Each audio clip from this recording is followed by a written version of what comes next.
असल्याचं आपल्याला पाहायला मिळते। संपूर्ण आंदोलन जे आहे अतिशय उग्र स्वरूपात आमदार जितेंद्र आव्हाड यांनी या ठिकाणी होताना सध्या पाहायला मिळते। सगळे कार्यकर्त्यांची धरपकड जी आहे पोलिसांकडनं या ठिकाणी होताना सध्या आपल्याला पाहायला मिळत आहेत आणि संपूर्ण आंदोलन जे आहे ते उग्र स्वरूपात या ठिकाणी होताना पाहायला मिळत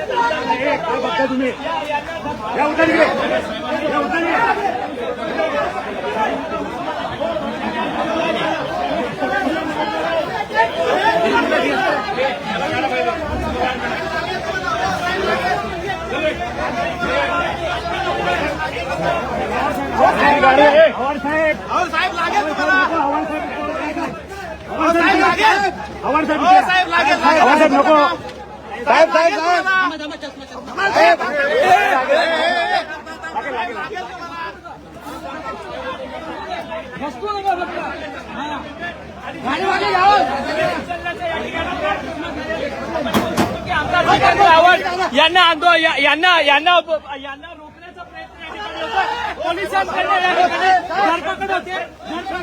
अशा पद्धतीने आमदार जितेंद्र आव्हाड यांना